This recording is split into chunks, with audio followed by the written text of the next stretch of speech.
Additional attorney general ने आज ये बताया हमें कि भारतीय जासूस कुलभूषण यादव ने अपनी सजा के खिलाफ अपील दायर करने से इनकार कर दिया है। Additional attorney general Ahmad Irfan और डीजी जनूबी एशिया और सार्क जाहिद हफीज ने एक मुश्तरका प्रेस कॉन्फ्रेंस की और उस दौरान बताया कि भारतीय जासूस यादव को दोबारा काउंसलर तक रसाई की पेशकश की है। उम्मीद है भारत पाकिस्तान की पेशकश का मुस्बत जवाब देगा। भारतीय हुकूमत ने अपना वकील पेश करने की दरख्वास्त की है जिसको रद्द कर दिया है। सिर्फ पाकिस्तानी हाई कोर्ट के लाइसेंस याफ्ता वकला पेश हो सकेंगे। कुलभूषण यादव उसका वकील रहम की अपील दायर कर सकता है। एडिशनल अटॉर्नी जनरल ने कहा कि पाकिस्तान ने आलमी अदालत इंसाफ ने फैसले पर मनोअन अमल दरामद किया है और पाकिस्तान ने भारतीय जासूस कुलभूषण की भारतीय हाई कमीशन और कुलभूषण के अहले खाना से मुलाकात कराई। पाकिस्तान ने कुलभूषण यादव को इस्लामाबाद हाई कोर्ट में सजा के खिलाफ अपील का मौका दिया, ताहम कुलभूषण यादव ने अदालत में सजा के खिलाफ अपील दायर करने से इनकार कर दिया। सवाल हम उठाने जा रहे हैं कि नजरसानी अपील दायर ना करने से कुलभूषण की जो फांसी है उसकी सजा पर क्या असरात हो सकते हैं। आइए इसके लिए बात करते हैं माहिर बैनुल अक़वामी क़वानीन बैरिस्टर राशिद असलम साहब लंदन से हमारे साथ जुड़ रहे हैं। भाई साहब बहुत बहुत शुक्रिया सर आपके वक्त का। ये कुलभूषण यादव ने अपनी सजा के खिलाफ अपील दायर करने से इनकार कर दिया है। उमूमी तौर पर यही प्रेसिडेंट होते हैं क्योंकि अदालत जो है वो पाकिस्तान की है, शायद उस पर उनकी रिजर्वेशन हो। इससे क्या सजा पर असरात पड़ सकते हैं? जी बहुत शुक्रिया। इसमें बेसिकली अगर आप देखें तो अभी मर्सी पिटीशन उनकी पेंडिंग है। जब तक मर्सी पिटीशन का फैसला नहीं होता तो उनकी एग्जीक्यूशन जो है वो पॉसिबल नहीं हो सकेगी, पहली बात। दूसरी बात, अगर इंटरनेशनल लेवल पे देखें तो आज जो इंडियन मीडिया है वो इसी बात पे बात कर रहा है कि जी उन्होंने रिफ्यूज़ कर दिया, उन्होंने किसी प्रेशर के तहत रिफ्यूज़ किया। लेकिन अगर ICJ की पूरा उनका डिटर्मिनेशन देखें, उनका जो ऑर्डर था उसमें जो भी शिकें थी वो पाकिस्तान ने पूरी की हैं। उसमें बेसिकली अगर आप कहेंगे ऑर्डिनेंस, उसको प्रॉपर ऑर्डिनेंस को इम्बेड किया गया पाकिस्तान की लेजिस्लेशन में। जो ऑर्डिनेंस 2020 का जो 20 मई को किया गया उसके मुताबिक जो कुलभूषण यादव थे वो 60 डेज में अपनी अपील दायर कर सकते थे इस्लामाबाद हाई कोर्ट में। उसके अलावा उसी ऑर्डिनेंस के सेक्शन 20 के मुताबिक जो हाई कमीशन का, इंडियन हाई कमीशन का कोई काउंसलर ऑफिसर है वो भी उनके बिहाफ पे पिटीशन दायर कर सकता है या उनका कोई रिप्रेजेंटेटिव कर सकता है। तो इस पूरी सिचुएशन में मैं ये समझता हूँ कि अभी टाइम है, अभी टाइम लिमिट है कि अपील रिव्यू पिटीशन फाइल हो सकती है।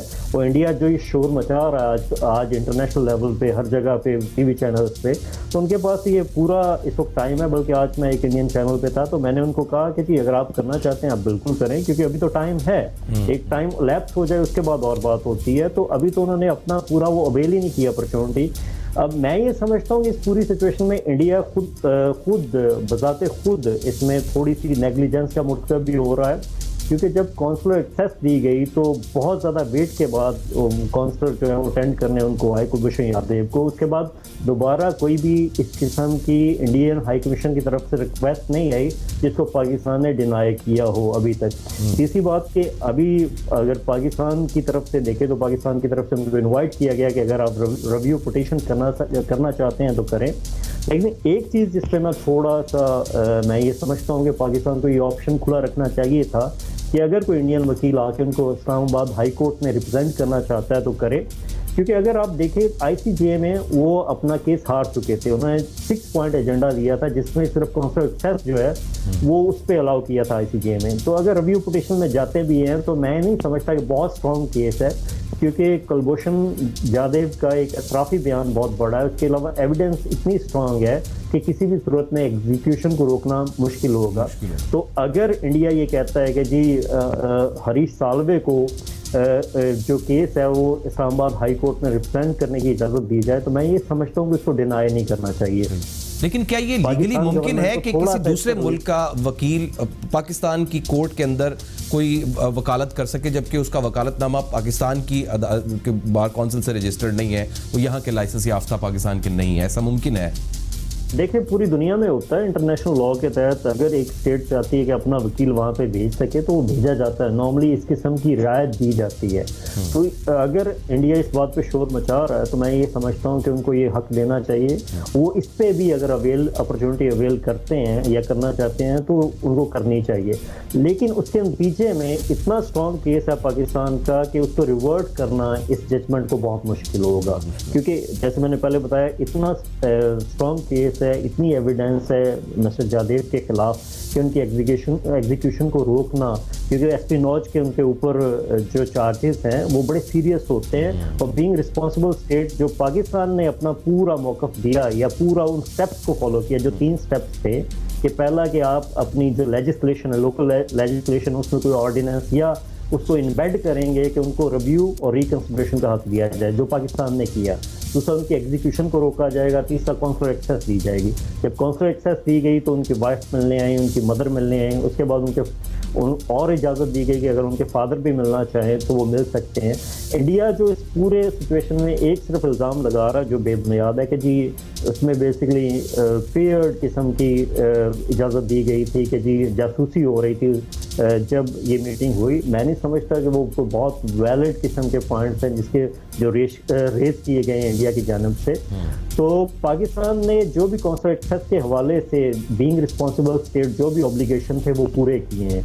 आगे चंद और चीज़ें हैं, मैं ये समझता हूँ कि हमें पूरी कर देनी चाहिए। अगर क्योंकि इंटरनेशनल सतह पे अगर आप देखें तो ये चीज़ बहुत ज़्यादा इंडिया के हक में नहीं जाती। अगर हम उनके किसी वकील को रिप्रेजेंट करने की इजाज़त दे भी देते हैं तो हमारा केस किसी भी सूरत में कमज़ोर नहीं होगा। हमारे पास इतने ये एक मामला है जिसके ऊपर शायद इंडिया की ज़्यादा रिटेलिएशन है। क्या ये रियासत की या मुअज़्ज़ज़ अदालत की सवाबदीद होती है कि वो इजाज़त दे या ना दे? जैसे कि अभी रियासत ने उनको इजाज़त नहीं दी कि सिर्फ पाकिस्तानी हाई कोर्ट के लाइसेंस याफ्ता पेश हो सकेंगे।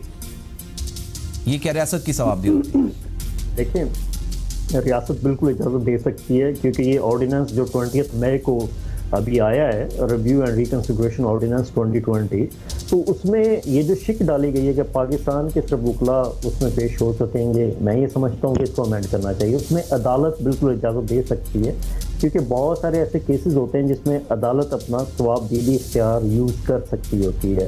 इसमें गवर्नमेंट को भी अदालत को भी थोड़ा सा नरम रवैया रख के, क्योंकि पहले भी जैसे आपके शो में मैंने काफ़ी दफ़ा कहा इस केस को शुरू होने से पहले कि हमें कॉन्सुलर एक्सेस देनी चाहिए। इस सिलसिले में हो सकता है कि इंडिया ये थोड़ा बहुत उनको रिलीफ मिल जाए ICJ से, उसके अलावा कोई रिलीफ नहीं मिलेगा। तो अगर आप देखें यही सिर्फ रिलीफ मिला, बाकी 6 पॉइंट्स पे 5 पॉइंट्स रिफ्यूज़ किए गए ICJ की जानिब से। तो ये जो छोटा सा पॉइंट है इसको भी अगर पूरा कर दिया जाए, क्योंकि इंडिया का बहुत वैलिड केस नहीं है, उसको उछाला, ये छोटा सा पॉइंट पकड़ के अगर वो उछालने की कोशिश कर रहे हैं तो हमें उस रेमेडी को भी देना चाहिए उनको, ताकि वो दोबारा इस किस्म का कोई इशू या इस किस्म का पॉइंट रेस ना कर सकें। बिल्कुल ठीक, बहुत शुक्रिया Rabir sir, thank you very much sir, आप हमेशा हमारे लिए वक्त निकालते हैं।